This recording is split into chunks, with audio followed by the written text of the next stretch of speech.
Protesters are blaming Maduro for rising costs and economic troubles. The country's annual inflation rate rose to 56.3% last month. Maduro ordered the arrest of the opposition leader Leopoldo Lopez after protests turned violent on February the 12th. Let's get more on this from George Ciccariello-Maher in Philadelphia. He's a political science professor and author of the book We Created Chavez, A People's History of the Venezuelan Revolution. Welcome. Thank you very much for joining us. We are still waiting on the charges, I believe, and I'm hearing that he's going to be held for another night for his own safety. That's what's been put to him. What do you think is going on here?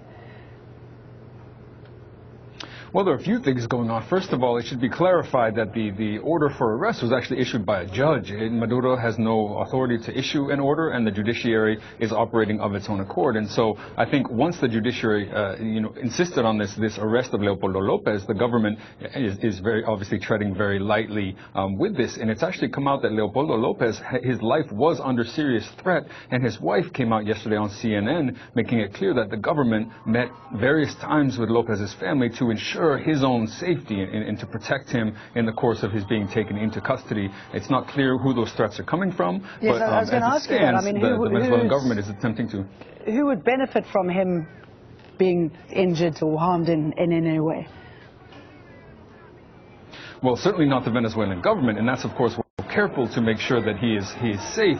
The rumor, according to some, of course not verified, is that the far right would like to assassinate Lopez as an excuse to overthrow this government. That also seems, very difficult, to verify. So, but as it stands, the reality is the Venezuelan government doesn't benefit from, necessarily from the arrest of Leopoldo Lopez, but it certainly doesn't benefit from his becoming injured or killed. Yeah, so where do you think this all leaves Maduro? And do you think he's struggling because he doesn't have Chavez's charisma? I mean, would that help?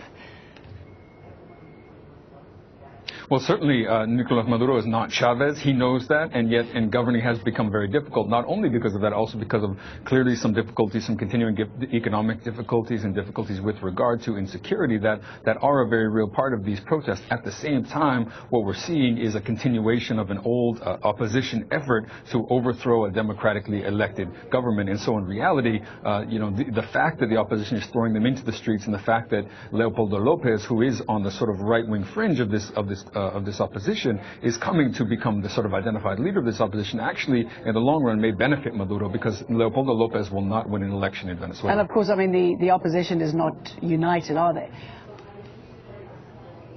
No, absolutely not. And this is showing the sharp divisions. You see someone like Capriles and the coalition that was supporting Capriles in the election in April, essentially urging people to calm down. After the initial deaths were reported, they urged people not to take to the streets for 3 days to withhold, from protests, while Leopoldo Lopez, Maria Corina Machado, and Antonio Ledesma were continuing to call for more people in the streets. And now Ledesma, in the absence of Lopez, is still calling for street protests, despite the fact that there were reports of more violence and more deaths yesterday.